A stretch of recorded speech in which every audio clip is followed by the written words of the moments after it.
Let's go, let's go, let's go. Welcome, Break welcome, dance. welcome, my good folks, to the Facts And feelings. Happy Hour. I am your host, Big Meech, and I'm joined by the lovely, the wonderful, Pleasant. And let's say pleasant too, because I am a pleasant person. Fiya Angelou. and we are gonna start. We are gonna, you know what? We are whatever it is. What you say? You wake up in the morning and you feel like you pleasant. You're supposed to be pleasant, girl. You know what? That's fine. We leaving it at that. Let's get it. Let's catch up, baby. Tell me something good. Tell me something good.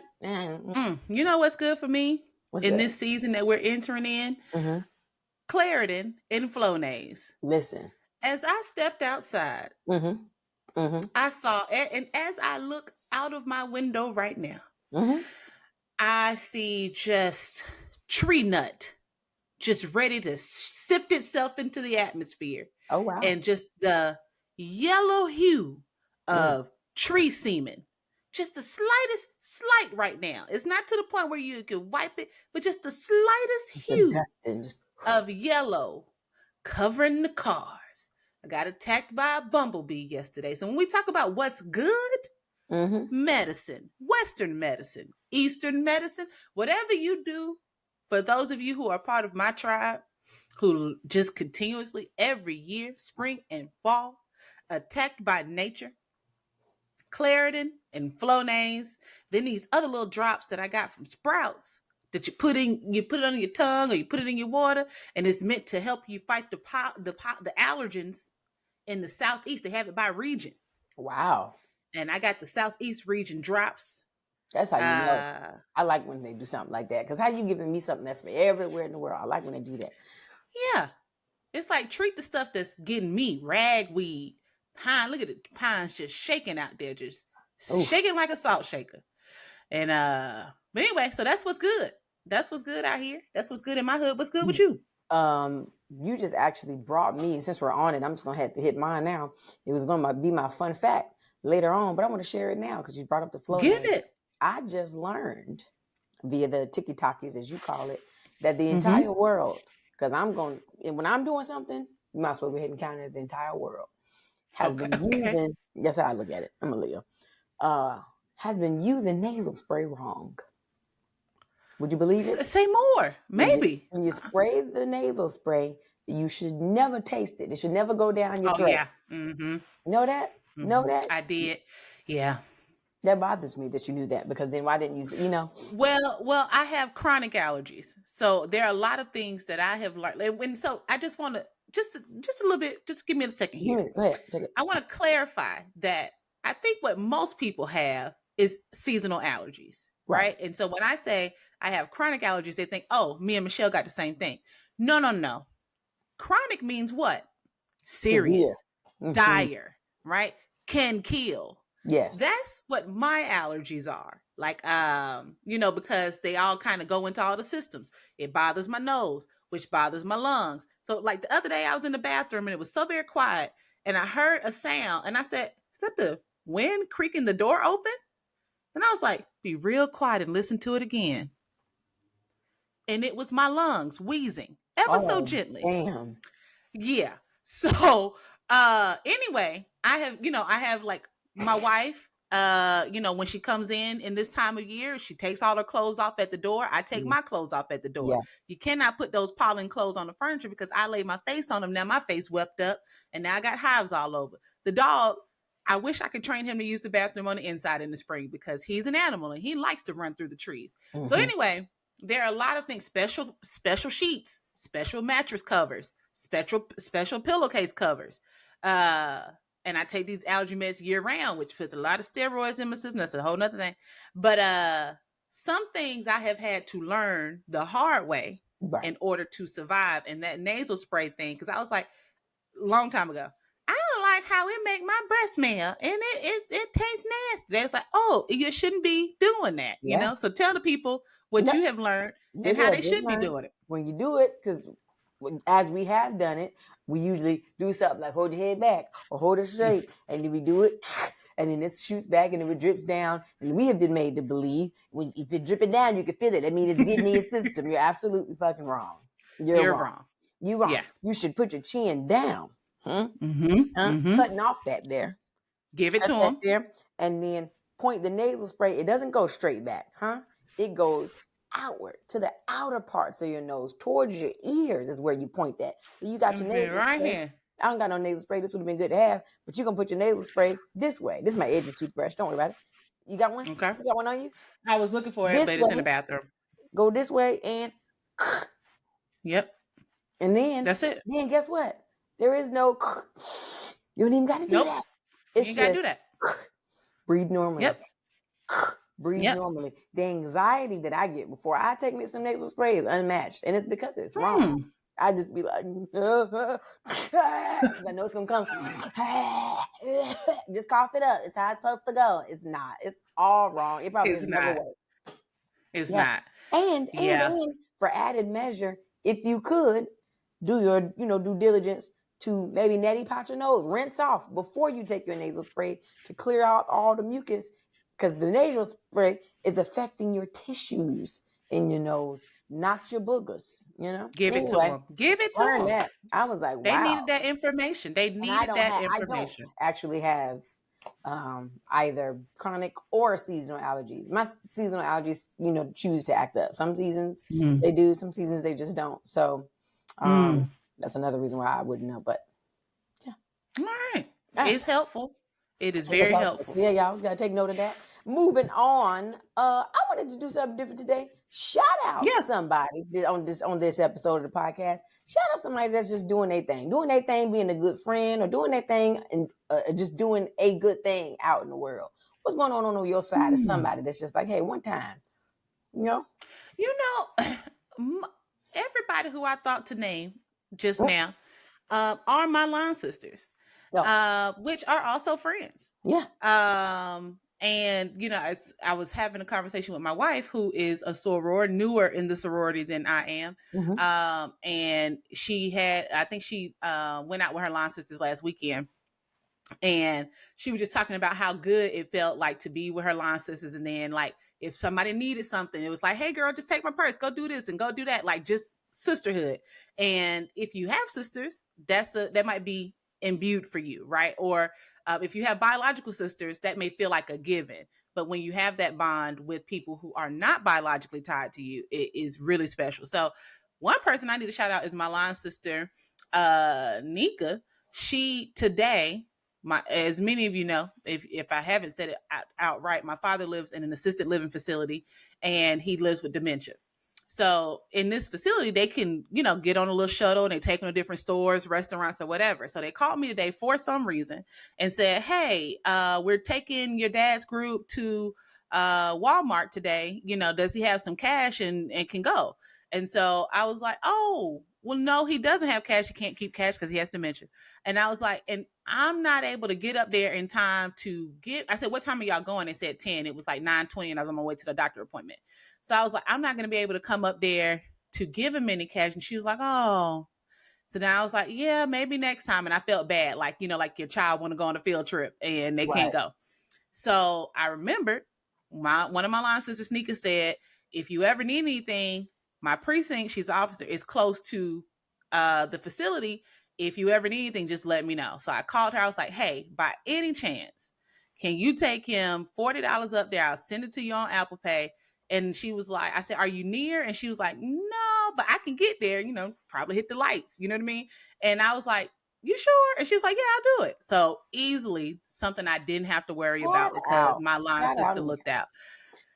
Yeah, so I really appreciate her being one of those people that if you ever need anything, just please let me know. I'm here for you. And then they don't really be there. Shout out to her being like, I said it. And so I come through. The come through and delivering of that is admirable. Anybody else? Shout out the whole group. Well, I mean, my line sister Trina, she's my front, so she reaches out to me all the time. We were talking today. I was telling her about some stuff going on health-wise with me, and we chatted about that. And my line sister Amber, who I said, we need to move out of this house, move to another place. She was like, how can I help? Do you need help finding places? You want to set up some times to go tour places? Just phenomenal women. Yep. that have a lot going on in their own life, but people that take time to care about what's going on in someone else's life, they just deserve a special place in heaven. And Love so, that. yeah, I love it. that's for me. What about you? Who you got? Who's been shining Everybody. in your life?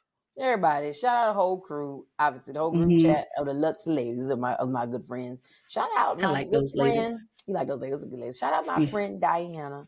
Diana is doing a good thing in the community for finance and young girls. It's called Fearless Brown Girls. And what she does Okay. is she teaches young girls in the Charlotte area finance, all things finance. And she does it like herself, but she like holds a forum, more so if you will, and it's like an all-day thing. She does it once a year. It's annual, and she has like big name people come out. Like she had the president of the Bank of America come out, all black people. Oh wow. All black, black women preferred, but a black I guy. wonder if she had my line sister do it. She's like a VP with Wells Fargo or Bank of Maybe America in in Charlotte. Charlotte. Yeah, she made, what's her name? Erica. No, we had Ebony come out. Yeah, or unless she going by her other name, which I don't want to say Don't say it. Don't say it. And maybe, I don't know. There were so many people there, and a lot of our stores, and it was just a really, really good vibe. And like she's really, really That's passionate awesome. about it. And the girls are really passionate about it. She did this exercise, and I'm pretty sure a lot of people had heard of it. But it was this really cool exercise of you pick an envelope. One of the ladies did the exercise. One of the guest speakers did an exercise. When you go, she set up things around the room, stations around the room, and you pick an envelope, and inside the envelope is your new life. In my life, I was a software developer. I made. Wait, you were there as a speaker? I was just there. I was there as a support. So I was there as okay, gotcha. The back end. And I wasn't supposed to do the exercise, but because I'm childish and I really wanted to do it, I went and got an envelope also with the girls. And I was a software developer, and I think I made $120,000 in my new life. I made $120,000. I lived in a condo, but I was pregnant and married. And so with that, I had to go start building my life. So I had to go get a car. And there were like 4 cars for me to choose from, or 3.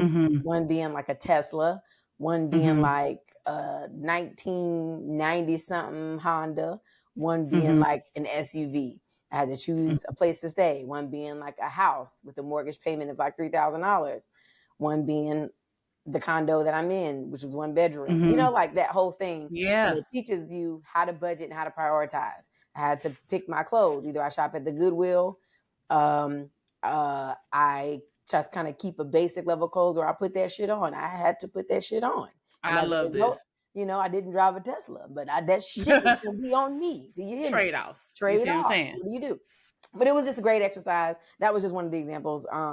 But yeah, just all that, all my line sisters, of course, my bestie, Nick, shout out you. It's just been, I have a good group of girls and I love them. I tell them all the time, tell you all the time that, as often as I can, but sometimes, we got to give out flowers. So I just wanted to give everybody their little stuff right then. I love that. And that's a dope ass event. I think when I wanted to I was like, is anyone talking to my niece about finances? I just show her like my pay stubs and then like our budget and expenses spreadsheet that Tamika, organizes for us. Because I need to be in your friend's class. Really, Tamika is much better with these things. But anyway, I wanted to show my niece because I'm thinking she needs to understand that this is how much your auntie is making. And so she can start to think how this works in life. This is how much she makes every month. This is how much the government takes out. And then this is what my benefits cost. And this is, I give, to charity. And then it's like, okay, and this is what I get to take home. And then this is what bills come out. And this is what I have to do with this. And just to show her, because I think to some extent, I've been working since I was like 14, but when it got to like a salary job, I think there was a lot of stuff that I think I just kind of took for granted. Again, health insurance, just thinking like, okay, now what now? Because I still need help sometimes with what is a deductible and when has it been met and out of pocket. And all it, like, what because a car insurance, when you got car insurance, a deductible is what you have to pay. But with health insurance, the deductible is the amount you have to reach before they pay.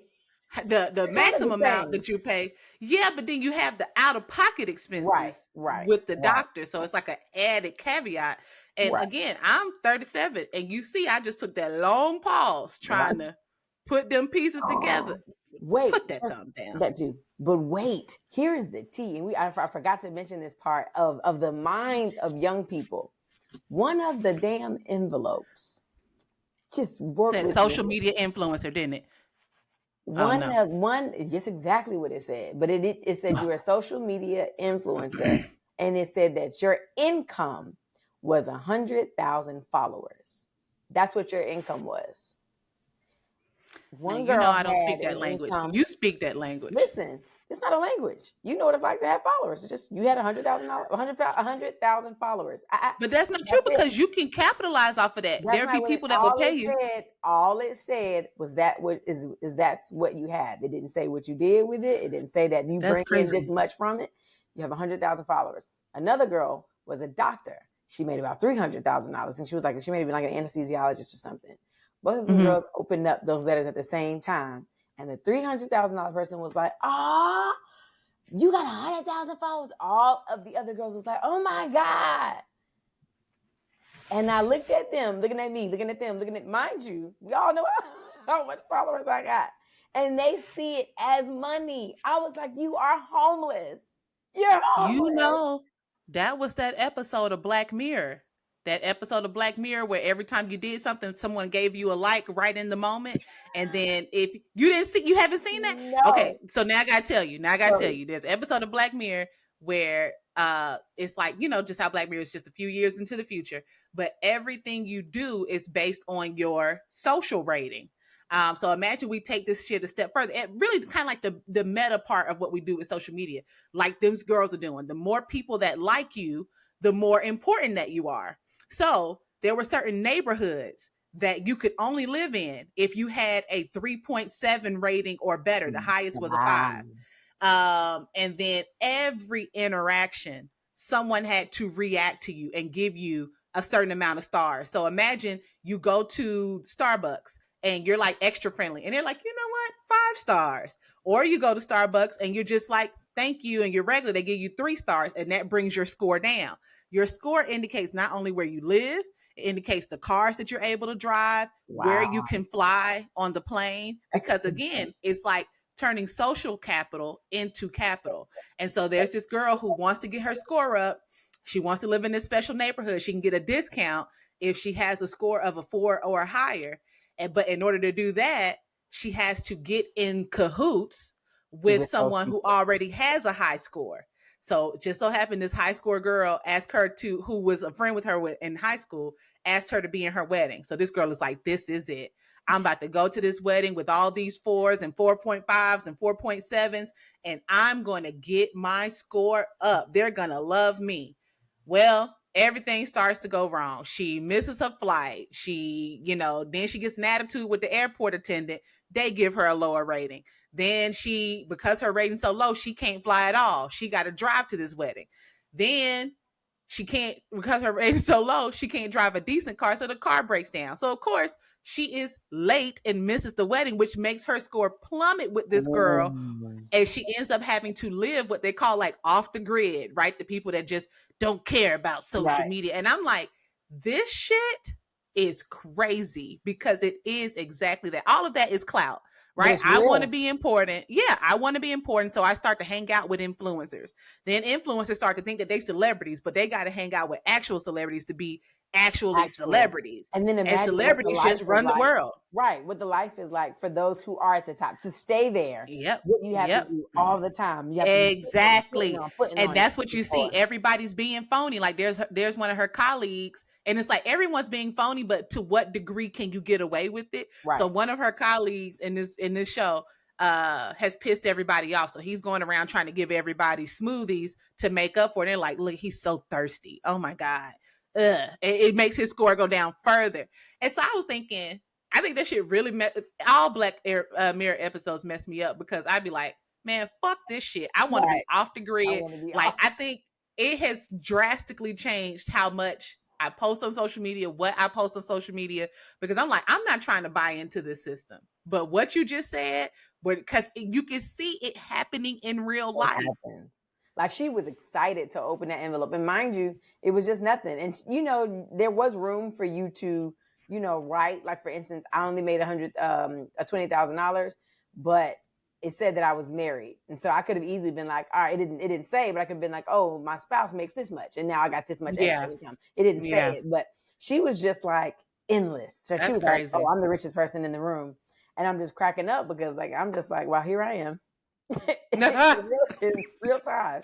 But I'm just like, it was just crazy. But yeah, it was a good thing. And that was cool. But we can keep that thing going.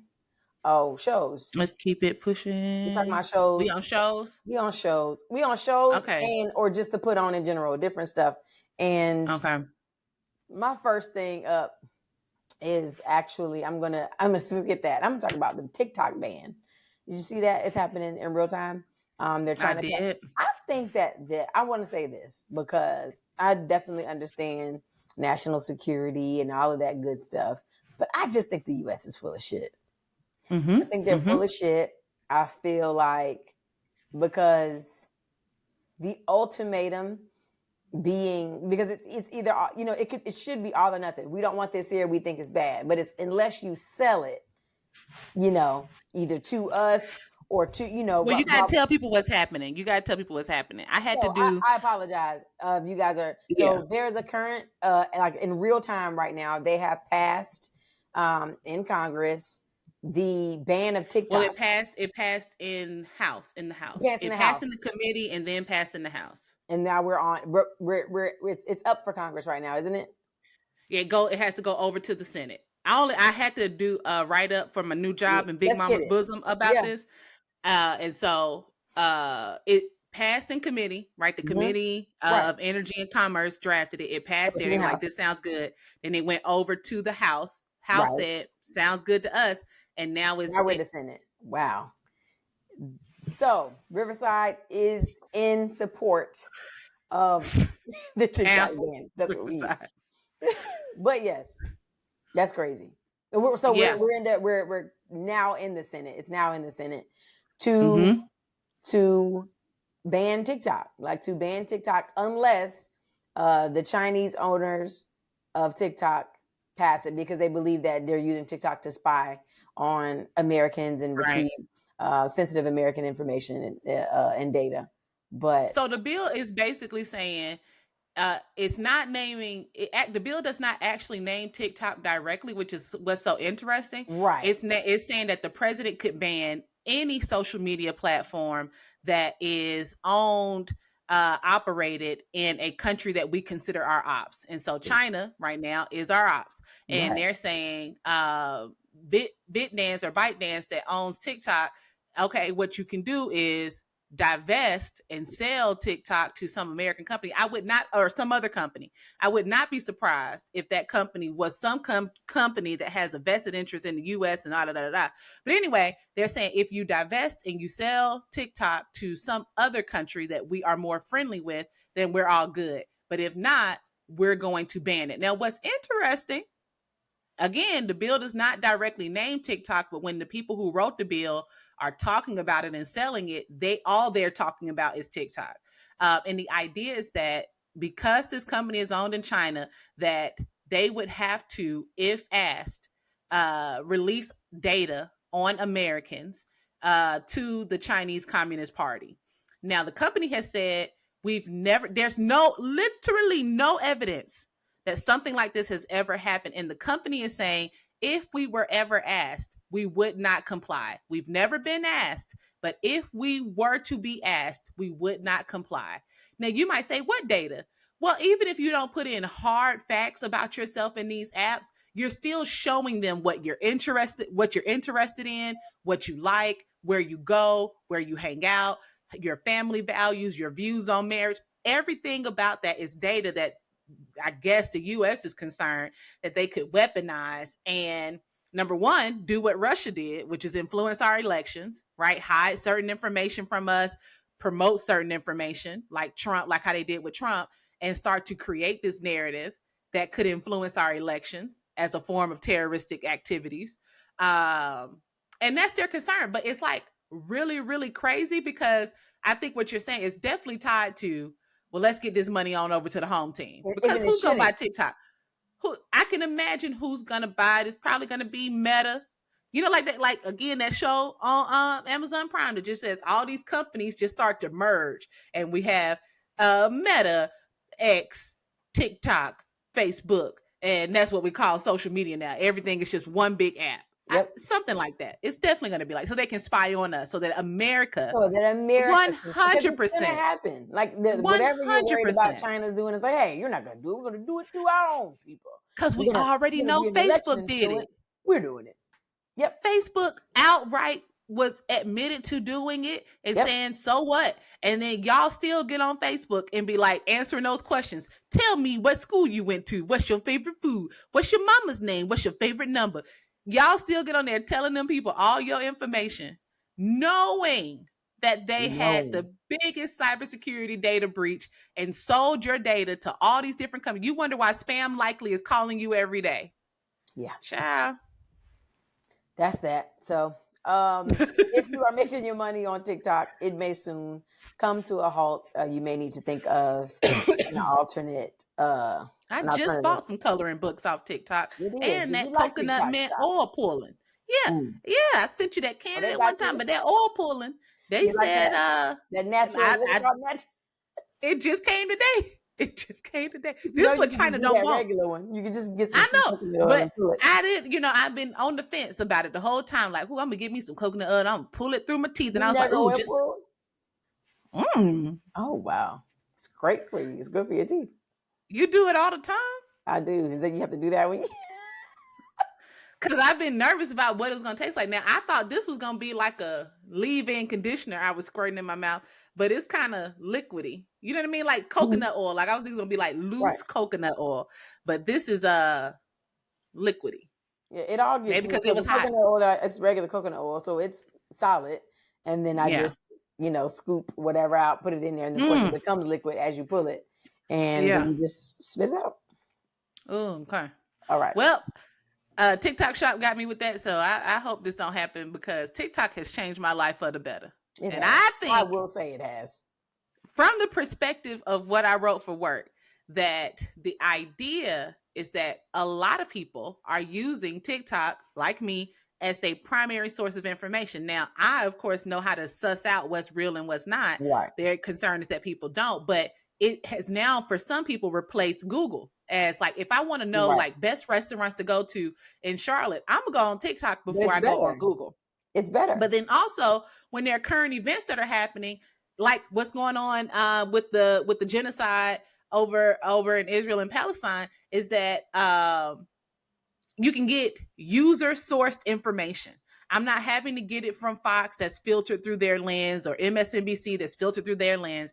I can get information directly from the source. I saw the video of when they bombed that hospital, and that woman was saying, like, found out in real time when they were on that panel that they had just bombed the last hospital in Gaza, and where would people go? I saw you know what I mean? No one could lie to me and tell me I didn't see what I saw.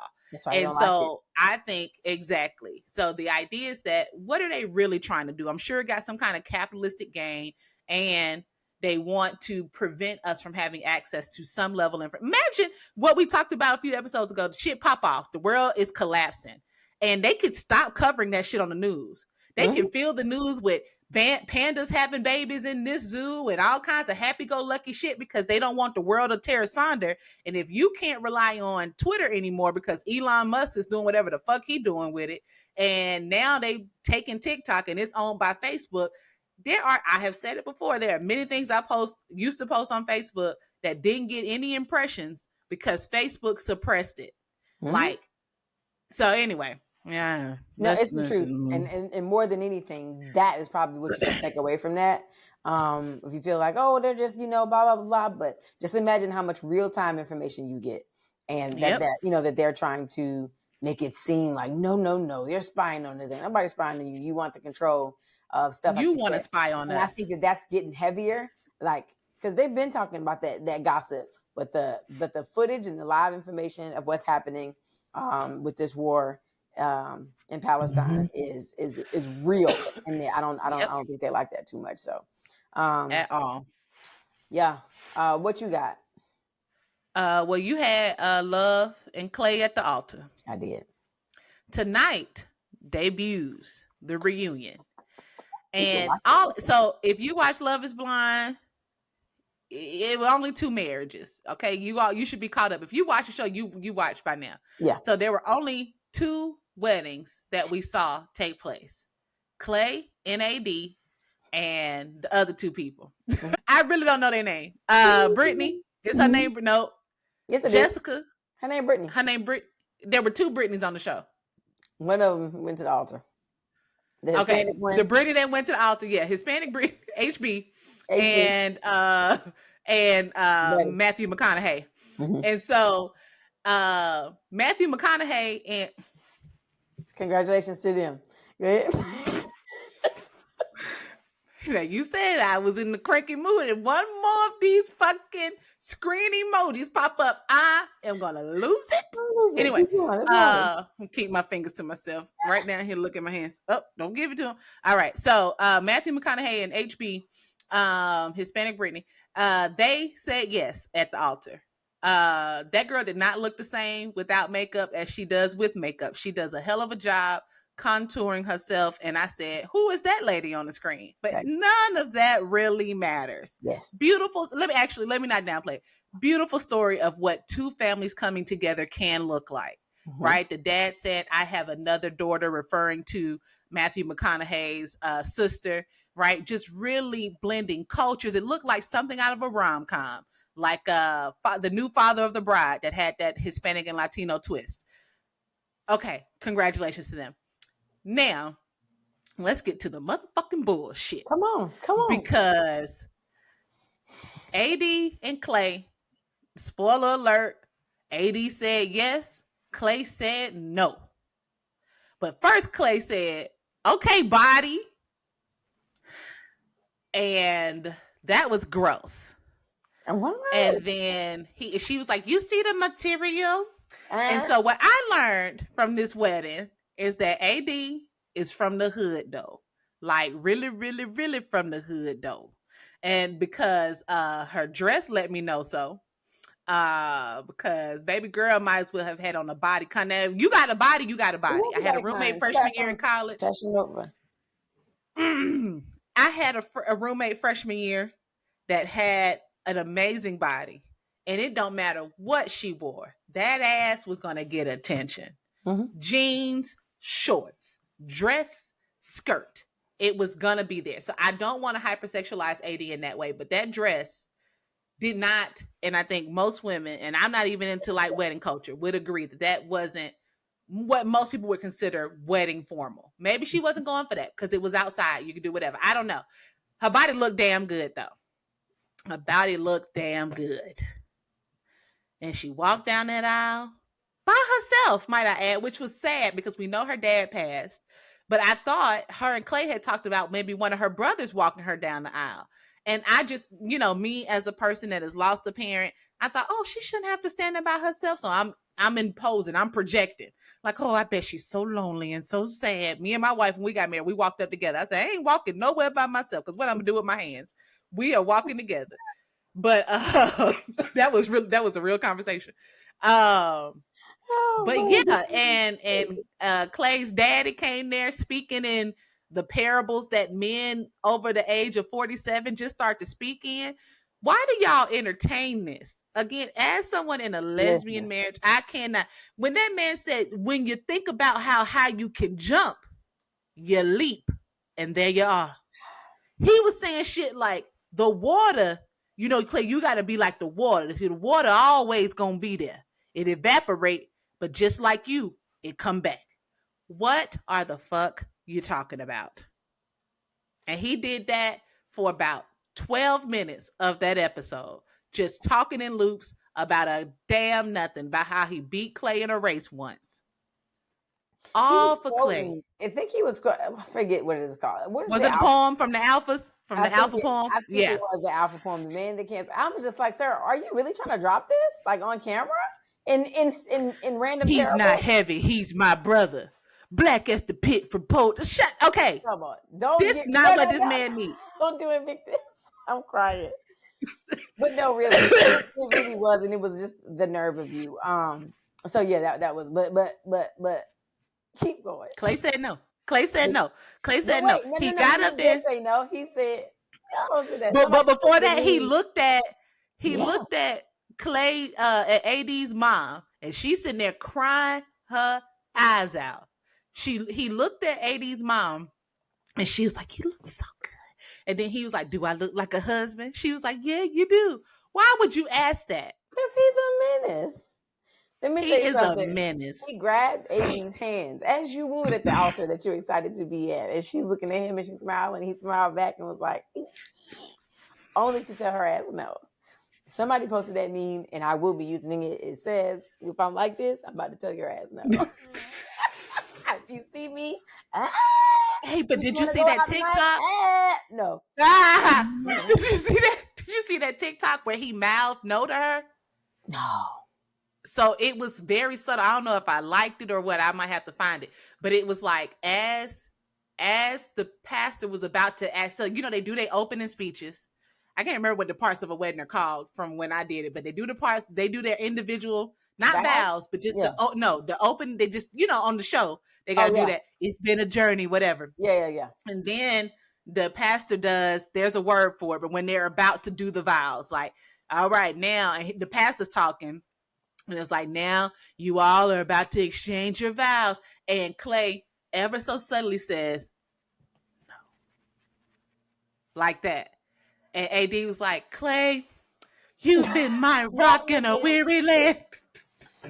Oh, I don't want to laugh at that lady's misfortune. I don't. And I don't even She want to was like, because they are still together. You are going to be the best father. I am so excited. Wherever the wind blows, I am going to wind with you because you are my black king and I love you. Damn. And Clay was just with that side tooth missing. Just side tooth shenanigans. While Charlemagne wanted to be talking about Tisa Risa and big back issues, you need to be talking about side tooth shenanigans because that's what that man brought her. Side tooth shenanigans. And so he stood up there skinning and grinning, and he said, "I feel like it would be irresponsible to say I do," but my favorite part, which is, heartbreaking moment, but I just love how Black people don't need to communicate with words. She looked at her family. She said, they said, let's go. It was just a subtle hand. She was like, and you know what's crazy though? You know what was more triggering than anything for me? Anything in that entire thing. He stood up there and when he said no, he said, but I want you to know this ain't over because I know you're going to fight for me. I swung at my TV. I'm not going to hold you. Fight.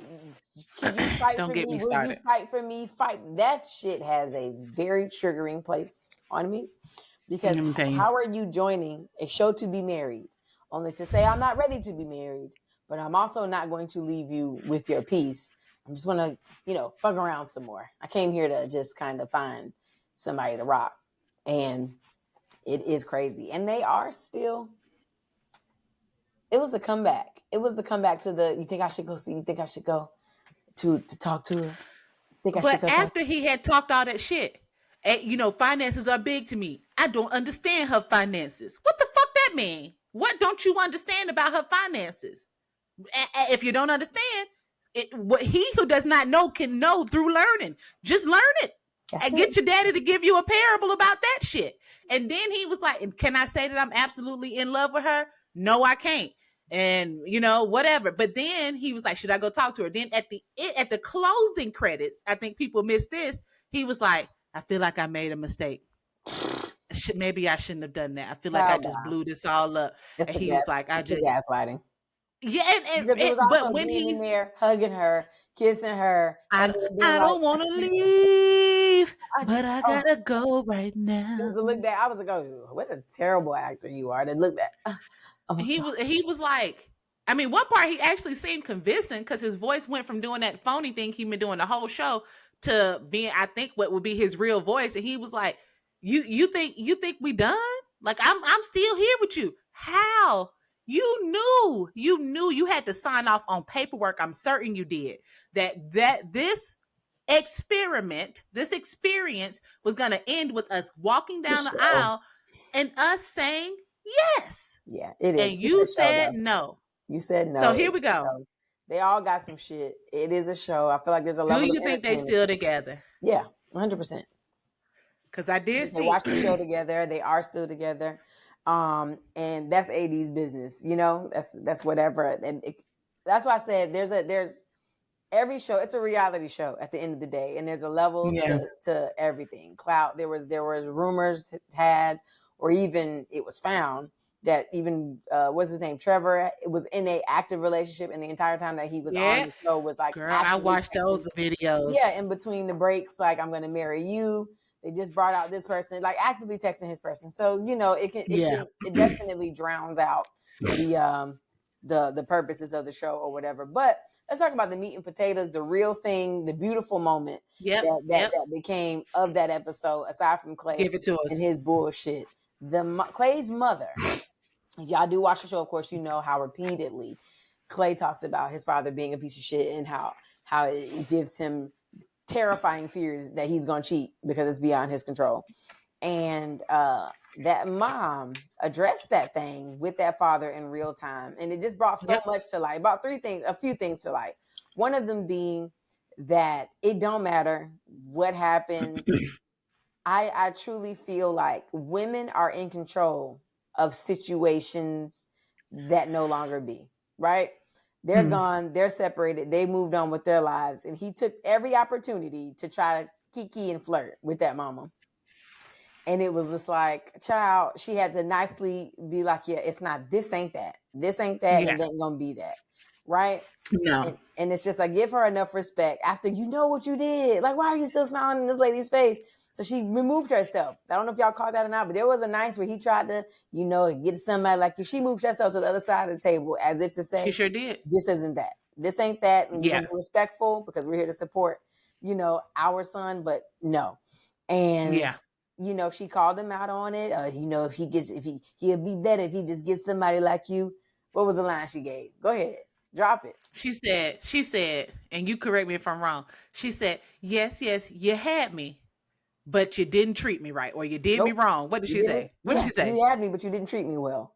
And that's it. You didn't treat me well. Another line, another finesse he tried to slide in to give her all this, blow smoke up her ass, essentially, because they were trying to make, and there's another point I want to make here too. This drives home the point that, and my sister and I were talking about it, how oftentimes you'll hear parents say this thing that I may not have been a good husband, or I may not have been a good wife, but I was a good mama, and I was a good dad though. And I was, and the two things will eventually not be true at once because it comes out in the wash. I'm sure he felt like, and he said it often, I was a good dad. I couldn't be a good husband. I was a good dad. But ultimately you've created a boy by thinking that you're just a good dad. You treated his mama like shit, and you've created a boy who cannot move forward in an adult, mature relationship. He is literally stuck and he talks about it every episode. There wasn't an episode where he didn't talk about, sometimes my daddy took me to cheat on my mother with him, and I don't know how to move past it. I don't know what to think of it, and I don't know what to make of it. And he is frozen there in time. And it's your fault. He's stuck there, and it's your fault. And it don't matter how good of a dad you try to be. You weren't a good father. You were not a good father. Your good actions as a father, the man of that household, are sullied. They're gone. Sullied. And you don't get to have both. You don't get to think that you can, show up in this way while simultaneously treating this boy has a whole other parent that he is also learning things from. And by disrespecting them, treating her like shit, you are in turn a bad father. Like there is You know what? Yeah. We saw this whole thing play out with Quincy McCall Jr. and Quincy McCall Sr. in Love and Basketball. Yeah. Right? He said, I thought a man should never be in a man's vocabulary. You see what I'm saying? All that, yeah. I tried to be. How come you could never be the man you tried to make me by? Huh? I don't know, son. I'll say, man, He ain't been writing Mother nothing didn't but tell you I was Allstate. 19 when it's the accountability they don't have. Mother didn't tell you I was 19 when you got pregnant, did she? And Trying to what keep my mother what happy? did Clay Daddy say? What did Clay Yeah. Daddy say? Ain't I nobody teach never knew me. my father. I never knew my father. Literally. Y'all name that movie. Name that movie. You don't know that movie. You don't know it. I I know you never know. knew my father. But yeah, literally, actually was explaining to him, you did not treat me well. And the Yep. only thing that was there for him to say was, I am sorry. I am sorry. I hate that I put you through that. Like, I hate that was your experience with me, and I wish that I could have done some things differently. That was all there was to be said. That's You it. know what he chose instead? Nobody What did taught he me do? how to be married either. I ain't had no male role model. Nobody taught me how to not cheat. And Shut your again, ass up. and I'm sure that his daddy said it, and his daddy before him, and his daddy before him, because everybody, if nobody didn't teach you how to not cheat, it can't be learned, right? No. It's just So impossible. just impossible for you to take agency over your own self and your trajectory of your own life. So that was that. We learned that in real time, and so I would just, I don't want to hear that. You know what I mean? You can hear, I was the best father I knew how to be with the circumstances or whatever, but Right. I ain't have to, I don't care what nobody say. I might not have been a good husband, but I was a good dad. I might not have been a good wife, but I was a good mama. Sis, bro. Yeah, let it go. Let it go. So tonight is the reunion. Yeah. I think so. I wouldn't be surprised if this is the last season of the show, or at least the last season in the way that it shows up, because I think social media really does ruin the show. It does. If you're not going to put these people under a gag order, like if the people that end up, in the relationship before the marriage or whatever, before the wedding, I mean, and the people that were in the pods can just talk, and do once the interviews and season just can everything. do whatever. It's like, hey, it ruins it, because what I saw on TikTok, which is what a lot of people saw, is that there was a gathering December of last year where AD is with Clay's family and they just dancing, having a black ass time. Now, if you are familiar, this show recorded 15 to 18 months ago. So these decisions about yes or no were at least 12 months, at least 14 months ago. And if they were dancing together in December, now they may not, I don't know, they may not be in a relationship, but what I will say, and I'm not knocking AD, because I have seen people take men back after, whatever. I've been taken back, whatever. But if the sex is good and he fine, they might still just be kicking it. Motherfucker. They might just be kicking it. You know what I mean? They might just be, still fucking, because everybody wants somebody to fuck on. They're not married. Anything could They're not happen. married. And again, this is a show. So what I wouldn't be surprised? I wouldn't be surprised if the reunion comes out and then AD says, I got a ring for the gas of the show. Just write that down. You just never know. They could say, and it could also for that reason, I want to put the episode out tonight before it come out at 9. This is clean. I can go and post. This is clean. This has been a clean episode. No hiccups. Yeah. I ain't got to edit nothing. I'm posting it as it is. Let's put it out. Right. And I'm going to say it. I don't think he could. I don't think he could be married. He's posting stuff. That. Oh, wait, you think AD could be married to somebody else? No, it could be Clay. Not married, but engaged. And engaged to us. To the general public would just mean that she has a ring on her finger that they could have went and bought from fucking Claire's before the show, for all we know. You know what I mean? Like there's a plot and an energy that can be maintained. But that's the part. You know what? Let me tell you something. That's the part where I'm saying the show gets ruined for me. When I learned how the cake was baked with church, it changed everything for me. And just being able to go to church and see the production of it all. And just, I was just in a gospel choir in college all 4 years. I used to visit church after church. I mean, so many churches all around this country. And everybody follows the same formula. I learned, with Baptist, sermons and how they ramp you up and then they cue the musicians in. when I was younger, The I thought production these felt things like were it just was happening authentically. Like, man, challenge. it just so happens that when the pastor's getting to the climax of his word, then the musicians are coming in because they're feeling it so much they must make a resounding noise. And then everybody erupts in emotions, as opposed to these emotions being triggered and brought to you. Why does it get all quiet and solemn or super excited when it's time to give? Either way, when you start to see like the production of it all unfold, that's why I try not to engage with this stuff on social media, because it takes the fun away from me. People like, did you see on no, don't show me. I'm trying to enjoy the show like I'm enjoying the show. I don't want to see the behind the scenes data and all this other stuff until after the show is done. Right. But anyway, so that's tonight. What was the name of the there was a show. There was an actual show, and it was like a series show or whatever, but it focused on the behind the scenes of reality shows. Do you remember what it was called? I don't. It was pretty much like a show that behind the scenes of Bachelor, I believe. Yes. What was the name of that show? I'm about to look it up. Yeah, look that up. But that gives me it puts that in mind, and it does. It just takes away from it when there's no, there's that, and there's just so much. There's too much, information being made available in real time. Unreal. Yep. Yeah. And that was all. Yep, that was a great example. So that's that. That's all we got on Love Is Blind. What else you got on there's a new season of Blood and Water out. If you all watch Blood and Water, it's the show on Netflix with the South African girls who are sisters. One was estranged and kidnapped. Have you seen it? I have not. Okay, well, I ain't gonna tell you a lot, but there's a new season out. I realized when season 4 came out that I had not seen season 3. And I don't know what I was doing around April of 2022, but apparently I was too busy to watch Blood and Water, which is a great series. So if you haven't watched it, put on wham, Blood and Water on Netflix. That one you got based in South Africa. Will you get married? When did you get married? I don't know. Never mind. November of 2022. Yeah, it was November. Yeah, so I don't know what I was doing in April, but whatever. Yeah. What you got? What we on now? You just brought us. So we're gonna get to the let's get into it. And you just. I got to do music. Oh yeah, you did have some music. What you got? Okay, so I haven't been listening to new music like that, but I do want to put you all onto some amazing vocalists that I have found on this wonderful app that the government is trying to ban.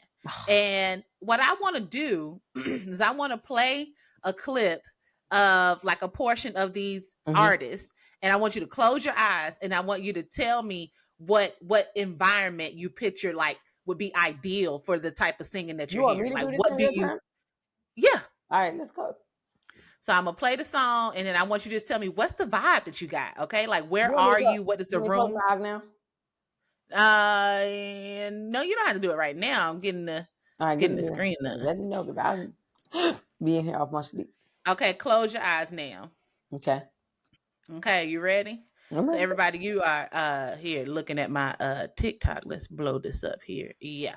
All right, let's go with this one first. Okay, I'm gonna play it, and then I want you to just tell me what you feel. Here we go. All right. Open your eyes. Oh, wow, they're beautiful. Is this what you thought they would look like? No. Okay. And then tell me about the vibe that you felt. So I'm neurodivergent, guys. So let me tell you what I actually feel when that happens in general. When there are like waves of like sound, I see and hear sound bars. Okay. Like coming at me this way. And so like that's what I picture. I picture myself in just like a black place, I guess. And then as they do that ripple thing, like sound bars, and by sound bars, I mean, think like levels, guys. If I'm trying to be descriptive, like if you ever watched, like a sound bar go up and down, that's what I see. And they just like come out like fireworks, and they sound amazing though. And that isn't what I thought they looked like. Aha, I like it. I had one of my line sisters, close your eyes. One of my line sisters' sister-in-law has synesthesia. Well, I don't know why I told you to close your eyes, but she has synesthesia, and she can when she hears music, she sees colors. Yeah. And she creates like paintings. Like she would do like whole albums, and she would do paintings to go along with the songs. And so they say that Kanye has that, but I think he just, whatever. All right, you ready?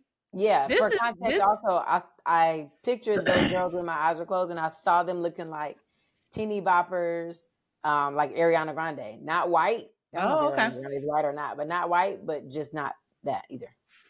Okay. All right. Close your eyes. All right, let's get it. Because when people talk about they don't make singers like this no more. Let's see what we got here.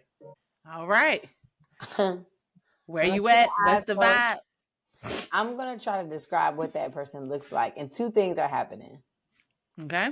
I want to say that this person is...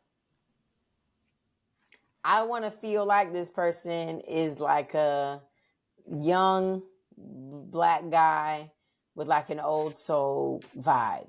But then there's a piece of me, like the inner part of me, feels like he's white. And beard, like a big bearded white guy, maybe with tattoos. Because you think about Teddy Swims? Maybe. Who's one of my favorite singers? No, that's not him. Okay.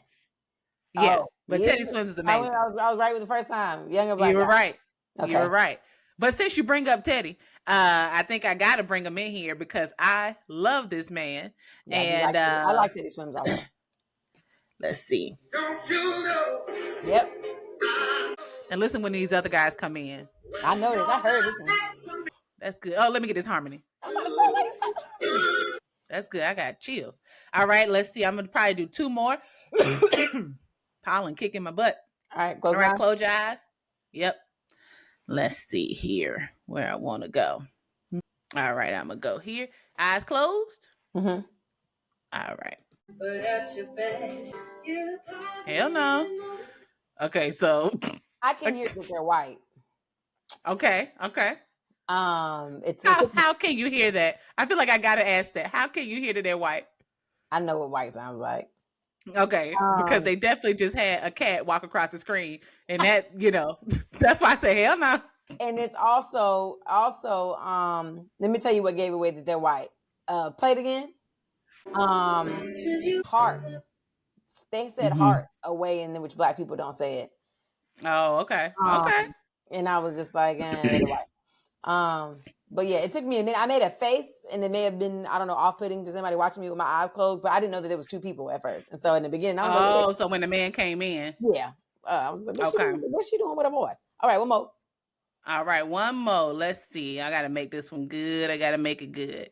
See, they don't show you. I have a whole folder. Oh, yeah. Okay. All right. Just because we in the put on. Yeah, keep your eyes closed. Okay, you ready? Yes. All right. Okay. What's the vibe you get? Yo. Is someone beatboxing? Maybe, but I think, is that what you feel? Instrument? I feel and hear beatbox. Like no instrument, like a acapella, like whatever. Okay. No? Anyway, I hear Black boys. Okay. And what the Black boys look like? What they wear? Where they hang out at? These Black boys that sing like this. Play it one more time. They might be skater looking boys. Go ahead. Okay. Play it one more time. Okay, keep your eyes closed. I'm gonna go to another video and see what I don't know. I feel like they might got on them big jeans, them stack jeans. Okay, let's see. I've never heard what I'm about to play now, so just keep your eyes closed. Okay. Making music, I know that sometimes you need an instrumental, but you got it down in your pocket or got a dollar to spend. So without fun. Yeah, so it is. They are definitely making the music. They're beatboxing it because that was just off to some Lion King vibes. Yeah, I think it's one of those boys with probably one of them cross earrings that dangle. But young and hip and a little funky, but the beatboxing is what's sending me. I love that. Like that whole, what's the name of the show? Acapella? What's the name of the movie? Acapella. Is that what it's called? Music, song, sounds. That's the Chance the Rapper guy. It's not him, but he looks like him. He looks like he could be his cousin. Oh, okay. I was about to say, yeah, this the guy who was singing. Yeah. So I saw this and I was like, it was this video here that I was playing for you. And I was like, this man's mouth. Yeah, he has a nice mouth. He giving like, I mean, I can see Chance. You know what I was gonna say for what he gives? He gives obviously Mr. What's his name? What was Diddy's sister's name? Farnsworth Bentley? Farnsworth / 3 Stacks. But okay, I was about to say I see a light skinned Andre 3000. You asked me with my eyes closed, I was gonna say he gives Anderson .Paak. He looks like him, not music, but like we say what he got on. But yeah, he gives 3 Stacks vibes, and he does. He has those kind of lips, mouth, like little combos are always always nice. Woo. All right, so that was for music. You know, there are a lot of vocalists on TikTok. I like him. I always forget. I'll tag it below. Tag it below. And they are beatboxers. I mean, they're not shown there, but they are. All of that music is mouth made. Oh, that's dope. Driving me. So yeah, that's what we got. Music is mouth made. I love that. But let's get into it is, and you brought me there with talking about the organized church. Mm-hmm. Bishop Lamar Whitehead. Do you remember him? No. Do you remember sometime in year before last, 2022, there was a bishop in Brooklyn, real flashy. Oh, okay, yep. Who went live while he was, who was live preaching and simultaneously got robbed in an ironic turn of events. Mm-hmm. He has now been charged and is facing up to 45 years in prison for wire fraud. He is in the time that for lying to the FBI for one in a federal investigation, and he's also being sued. Right, like 2 weeks after that happened, one of the members sued him for $90,000 for fraud. Also, he maintains that God will provide the truth and things like that, and it will come to light. All that is done, but it brings me back to that. Like, it's just the church ain't churching how it used to be, and it's unfortunate. I don't know if his church ever was, and I try my best, and because we have entered an age that is ruining a lot of people's lives. The judge, or I should say the judge and jury that is social media, because there's a lot of times things are happening. People are found not guilty, but they lose everything in the wash, in the process of that happening, because so many social media opinions are formed. Whatever they say he did that shit. But I just wanted to put that out there, that it has been happening a lot. And that is unfortunate. But yeah, that's really crazy. Like, sir, it was all a scam and a sham. It was really crazy that you got robbed on live. Like, oh no, we have been entered. Jesus, what will we do? It's okay. Insurance. It was just a lot. But didn't he draw a gun on them people too? Yeah. The thing is, I've always had some issues. Oh, okay. I thought he had pulled a gun from under the pulpit. I might be, it's a little blurred. Something to that degree happened. It was a long, drawn out stage. Event. But go ahead. And I have always had an issue with prosperity churches. The Creflo Dollars of it all. And so why this man was in the pulpit looking like Prince Hakeem when he first got to America with just big ass blocks of gold on and rings on every finger. And, I have always had an issue with it. I'm not a person that studies theology, but I do know that Christians are called to be Christ-like, and Christ, I have had experience with Christ, but I didn't see Christ when he was walking in man's life. You see what I'm saying? And I always thought he lived kind of humbly. You know what I mean? Going around making chairs, and we don't know what he did for them 30 years before he became famous. You don't know he had that shit on. Why Caribbean? I'm in the Jesus. All right, go ahead. Sorry, guys. Yeah. So, you know what I mean? But so I always thought that was ridiculous.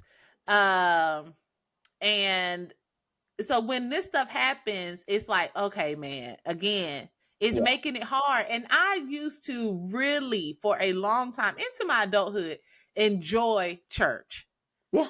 Again, but then when the veil comes down, and for me, what really did it was during the pandemic, where many of these pastors refused to close their doors, and they let members, elders of their congregations die because they were saying that God was going to cure this plague, and they saying, the world might shut down, but the church is open, and thinking about the people that died, even if people in your congregation didn't die, the lives that they touched and those other folks that may have died. And again, that always resonates with me because I had a cousin that died from COVID, right? So it's like a young cousin.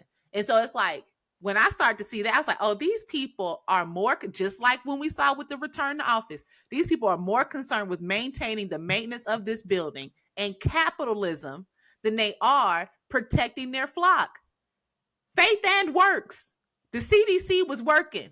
You can have your faith, but do your due diligence. Take your precautions. And they're like, we coming in here every Sunday. Your kids don't have anywhere to go. Bring them to the church. We're not wearing no mask. Jesus didn't wear no mask. And it's just like, that really was like, yo, this is crazy.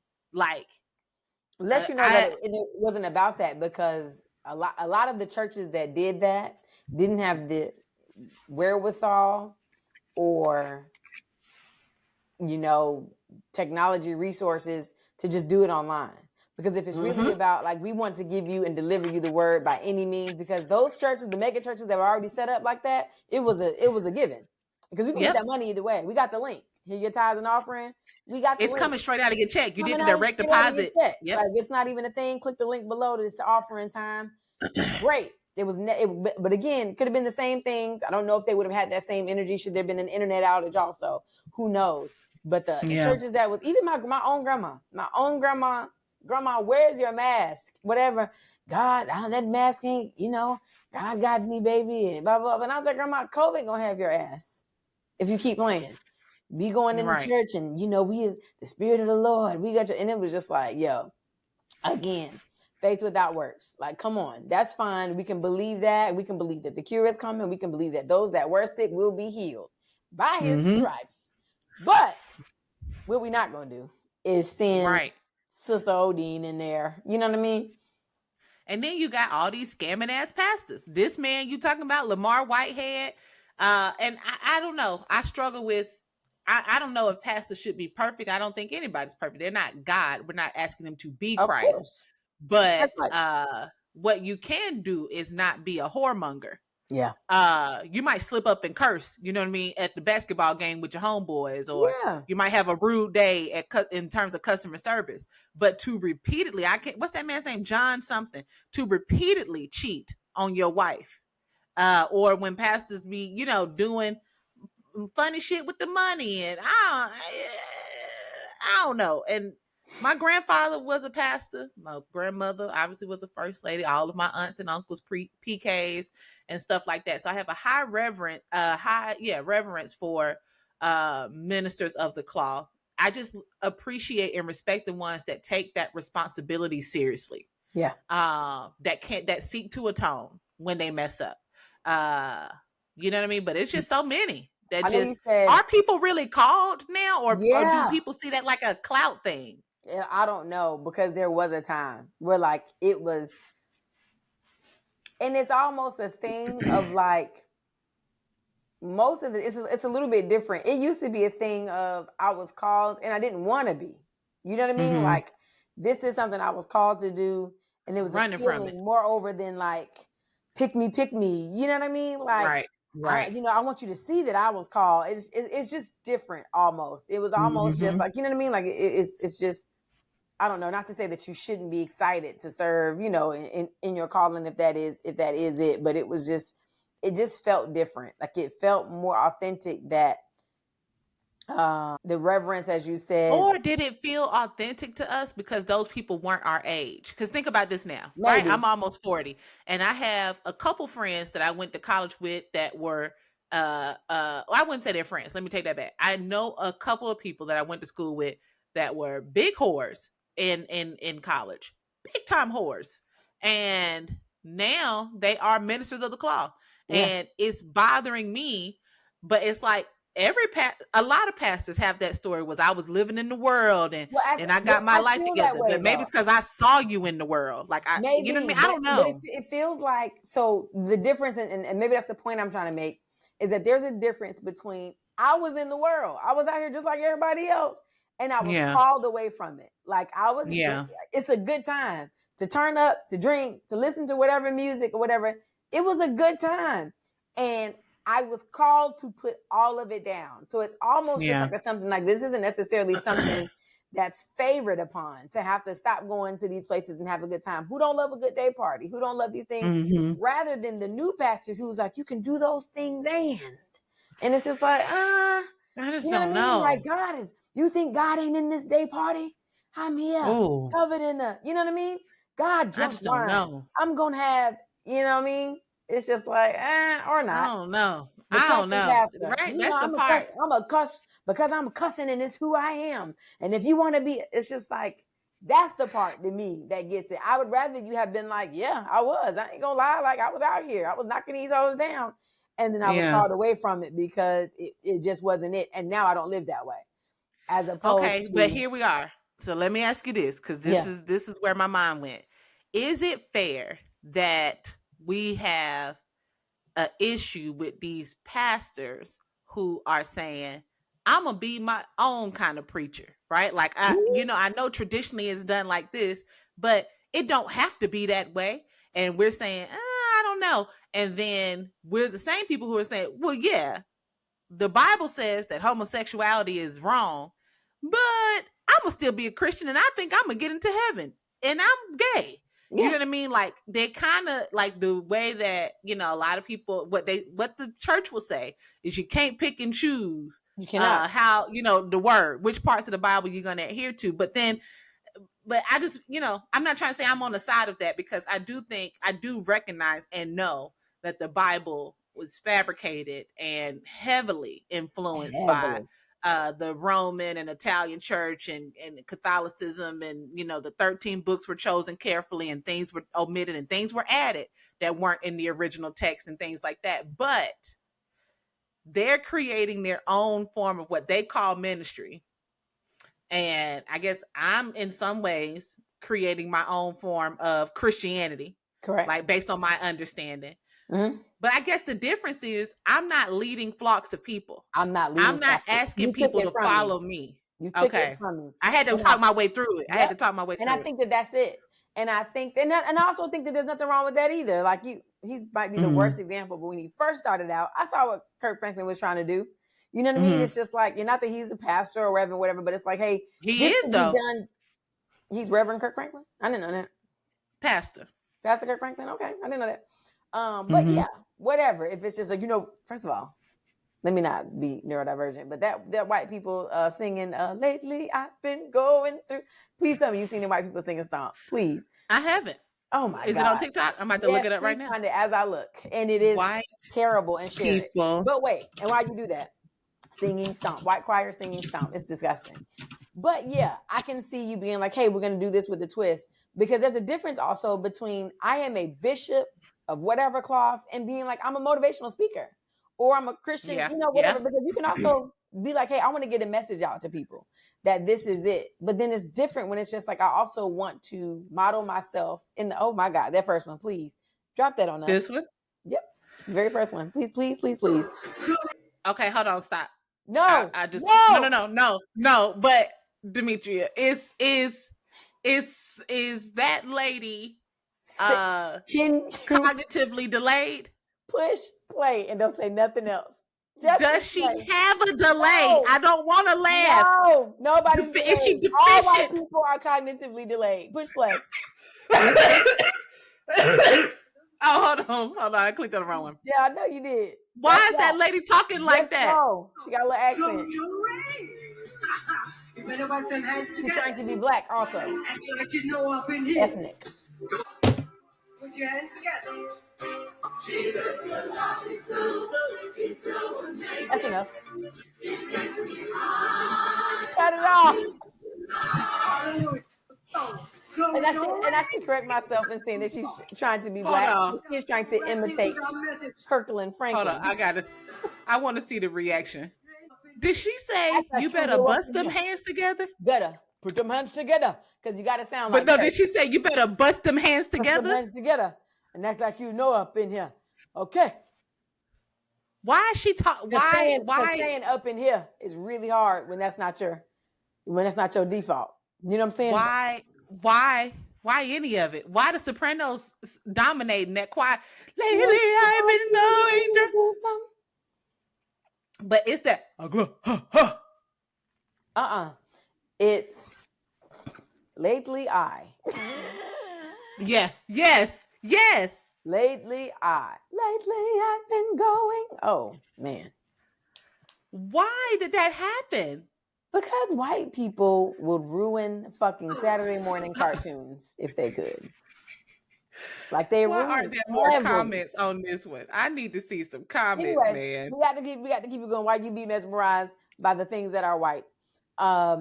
It's just weird. And I know you said like the flow of the church, knowing that whole system ruined it for you. Ruined it. I ain't gonna say ruined it. Obviously, I still go to church and whatever. Yeah. I watch sermons, watch bedside, or if I go. You watch Sunday. You watch service every Sunday.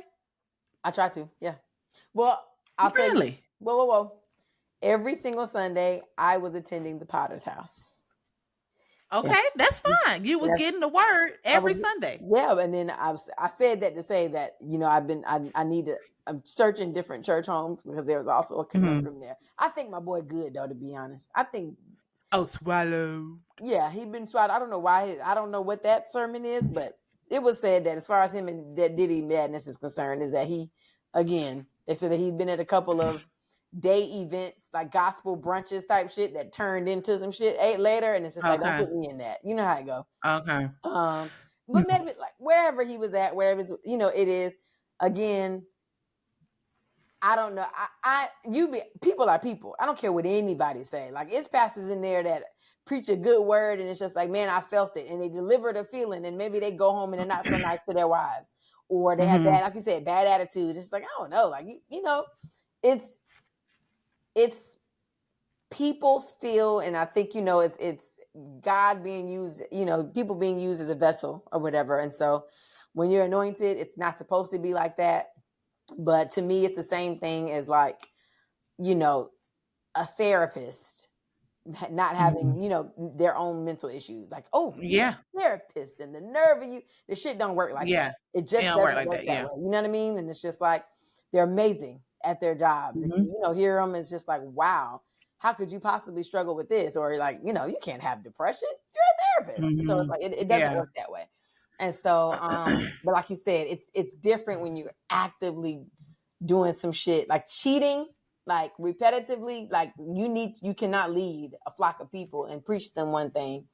So I don't know, but very interesting. I don't know. I struggle. I've been struggling with religion for a while.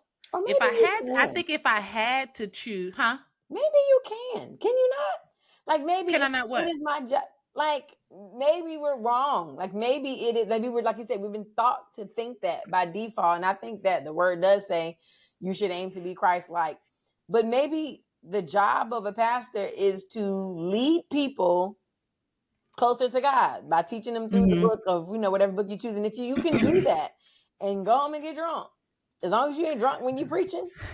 I don't know, because like there are things in the Bible that talk about moderation and not doing things in excess. And it's like, if I know there's different types of theology. Now I have a homegirl that went to theology seminary and is a reverend, all that stuff. She can come on, but there's different ways to exhibit how you will lead a church. And some people do it almost like how like you can do like politics. There are some people like some of our Supreme Court that are like hardcore constitutionalists, right? The Constitution is written as it is, and we need to follow it to the law. similarly, there are Christians who are like, the Bible is the last and first word, the only thing that matters. And then there are others who will say, well, it's what we interpret from the Bible, and we can pull things from it. And others will say, well, the Bible, there are some pastors who will say the Bible is a guide, but it's more about the relationship. And that's where you have Methodists, Baptists, all these different denominations that come in. I just don't know. And then this is going to sound, I don't mean this to sound Islamophobic at all. If I felt like I could be free within Islam, I would probably convert, but I cannot be free. Right. Because I do admire and deeply, deeply appreciate the discipline, the community, right? The love, like just the adoration that you pour just in your greetings to people that are also part of that are also of Muslim faith. Like, I think that is really, really, really dope. It's just the only thing is, I just so happen to be a woman, and I just so happen to be a lesbian. Yeah. And there aren't many models for how I could navigate and be embraced by that community. Right. Be embraced by that community and be myself. Right. So I just, I don't know. I just, it's tricky. It's tricky. But anything else on that point before we move forward? No, that's that. Also, once we release this episode, oh dear God, I just ate a chip. It's hard to sell. Again, you knew it. This was not a ploy for y'all to, because I agree with you. If I could just be free, I would 100% convert. I love the Muslim way, but this was not a ploy for y'all to come and get us and teach us to be Muslim. And you release thank you. That gay narcotic. What else say?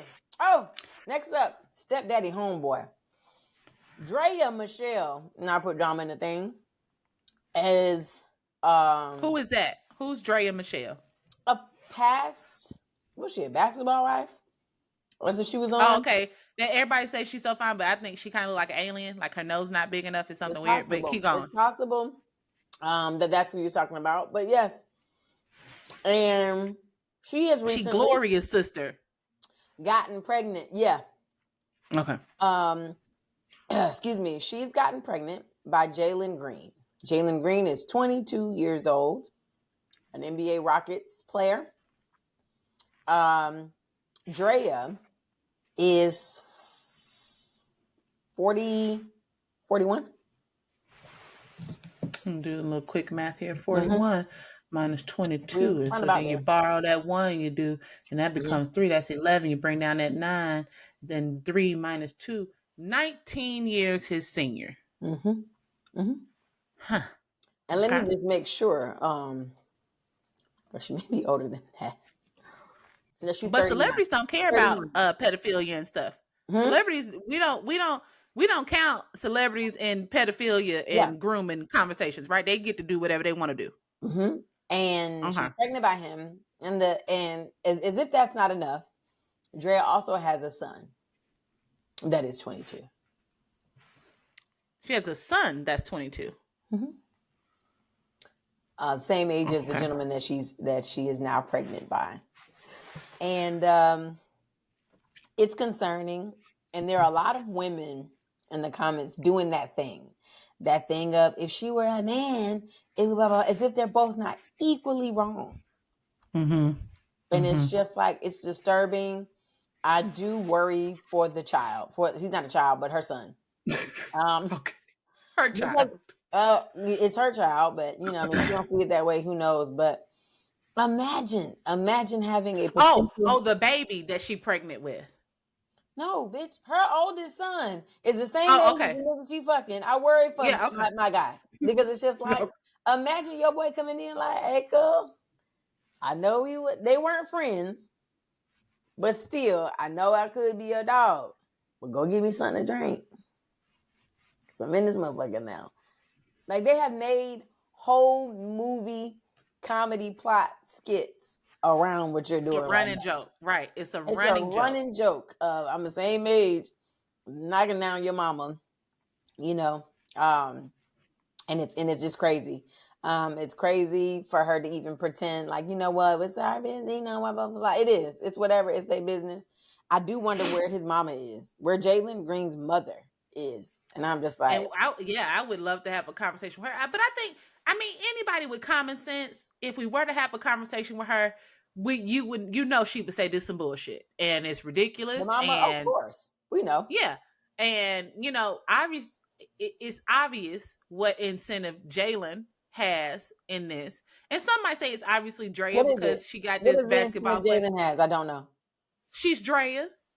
Like I didn't know who she was, but I think men think she's like one of the finest women ever. Like she's on the same lines of, we may not know her or not, Brittany Griner, but who actively postures herself to be like, I'm a sack chaser. Like that's what I do. Not Brittany Griner. You talking about the basketball player? Sorry, not the basketball player, Brittany Griner.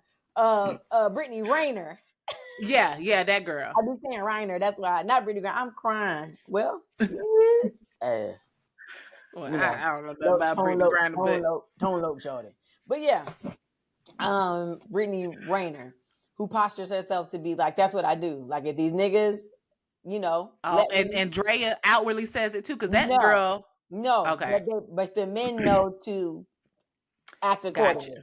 Gotcha. Brittany's pretty much forward with it. Like, I'll teach you exactly what I do and how I do it, but the men just can't be like, I don't know if you've ever met a man, but as much as you have this Leo bravado, they have it just because they exist. So he's probably thinking, I'm the exception to the rule.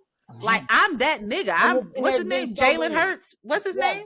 No, not that one. That's another play. We both are doing the same thing, and that is hilarious. This is Jalen Green. Oh, okay, whatever. We're just showing our age. I mean, Jalen Green played the basketball. Jalen Hurts played the football. Oh, Jalen Hurts is represented by the Sarai. He the Bruz, only football player with the woman as his manager. Okay, I appreciate him. Yes. He wear the hoops like Sinbad, like you and Sinbad. Okay, but moving on, Jalen Green. He probably thinking like, yeah, she was like that with them. She not gonna do that to me. Like I'm that. Of course, I'm that nigga. Are like, brother, please. Like you done signed this contract. Yeah, he out for your bag for the long haul, your early bag, and he just like, arrogance. Like, she love me. Fuck y'all.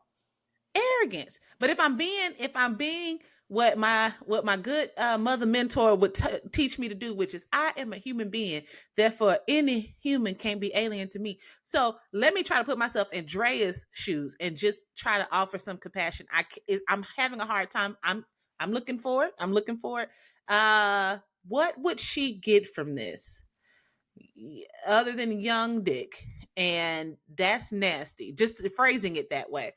I mean, if she is in fact a sack chaser, and she's one of those people that hang out in Vegas when they at the NBA summer camp and all that other stuff, if she one of those people, then obviously she wins here because she got somebody who is, a hot prospect here. But personally, what does she get from it? I think a bigger part of it would be she's just searching to be relevant. Nothing that Drea gets from this is positive. I can't think of anything that is positive in that. It's like most of the time, regular people, when you have somebody in your life that is the age of somebody, you instantly can say, ew, I would never. Like if somebody was trying to talk to me and they were the same age as my brother, I'd be like, ew. Yeah, right. I was going to go there next, right? If I'd be like, same age as your brother, you say ew? I think it's just too old. It's just too old for me. How old your brother? Okay, listen, because then we're going to discover some hypocrisies here, but we're not trying to do that. Okay. On the other side of this, to your point, let's say my niece is 24 and I am divorced and I'm out here and I'm 20 years older than my niece on the head. So I'm 44. She's 24. And one of her little friends is a little lesbian. Damn. One of her little lesbian, one of her friends is a lesbian, and she's like, "Your auntie is just so fucking fine." And I'd be like, "Okay, little girl." Like I might be flattered, but at the same time, I'm 44, right? And it's like, gone the fuck on, because I remember when this little girl was born, and I was well into college. Yeah. Okay. I was well into adulthood. So Right. I have nothing to give you. I don't know what level of persistence. I don't know what level of I'm mature for my age. Anybody who is 20 years my junior can say to get me to go over to that side. Hmm? I can't think of it. I can't think of it. And I know people start to make excuses, 22, he an adult. But you have a son that's the exact same age. Son, it's the son part for me. Like I wonder would she care? I wonder would she care if her son started dating a 44 or whatever, 41. If her son dated someone exactly like her, I'm talking about because she knows her own intentions. Of course, she would care. Would she be able to outwardly display that? No, right. In her hypocrisy, or maybe she wouldn't care. She might just be a bird. Like I said, these celebrities, they just do whatever the fuck. I mean, because we talked about Jay-Z and Beyonce, the age gap between them and when they met, predatory. What Dame and Jay-Z did to Aaliyah, Kylie and that Tyga, and Larsa Pippen and Marcus Jordan. And the examples just keep going on, and people act as though because these people are celebrities, they've been living life in the fast lane.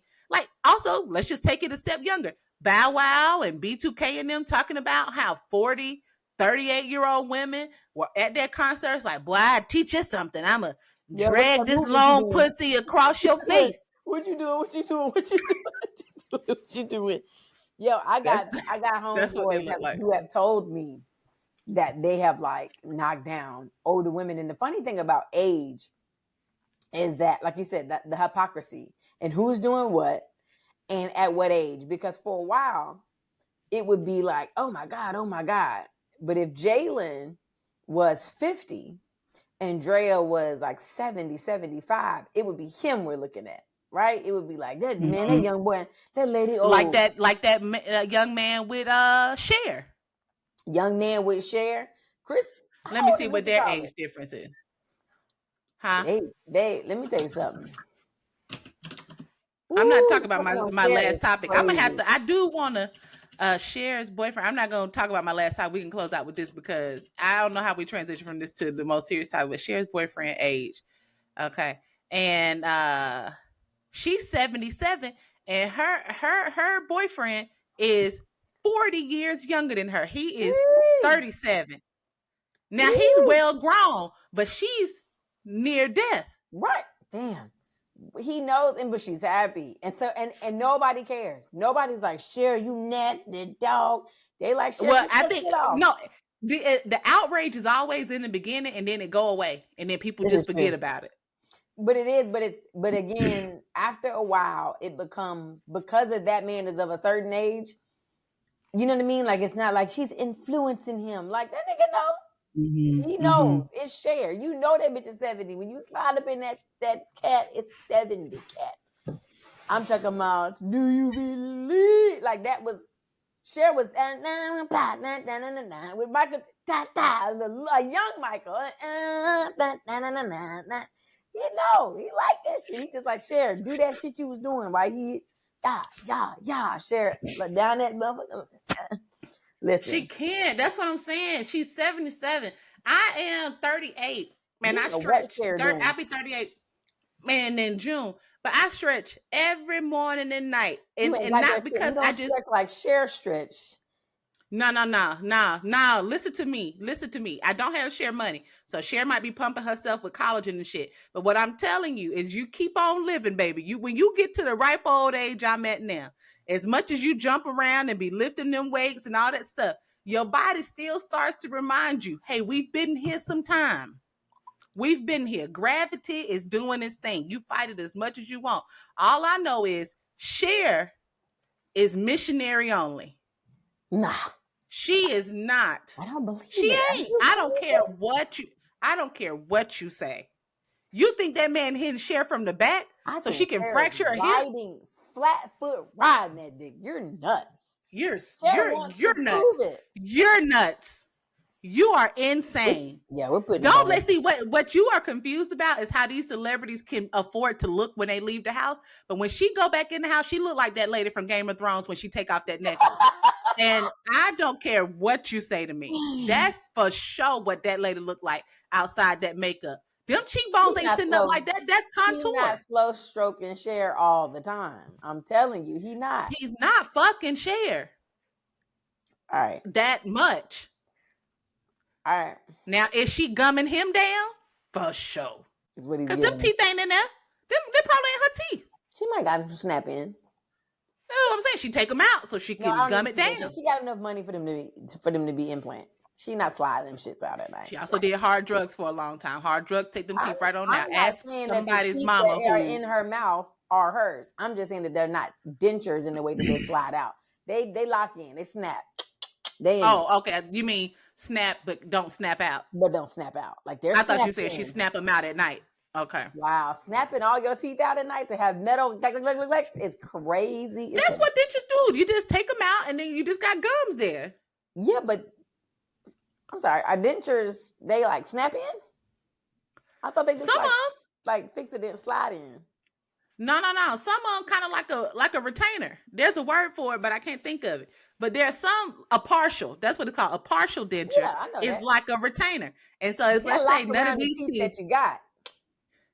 Yeah, and so that's why I thought you were saying like she might have some back teeth. But then she no, she pops in. I'm talking about all the teeth that she got are implanted in. What's happening here is that the dentist pops them in. Cher don't pop them in. See, when you say Cher popping them in, that's making me feel like she got a partial. No, they don't come out. Her teeth ain't coming out. But I understand that heroin and all that narcotics. That's the one thing I think about when people get to dating people like this, and these women have sugar daddies, like, and they be sugar babies, and I see them living their best life on TikTok. But I'm thinking, when you go to fuck him, because right about the age that I am now, I'm noticing my male friends, even the ones in good shape, they titties starting to sag a little bit, just like Shannon Sharp. They titties start to go into their elbows a little bit, and them nipples drop just ever so slightly. They still got the muscle, but the titties are right here now. And the chest used to be pectorals just right here. Now they here. And as they get older, you start to see more of that clavicle.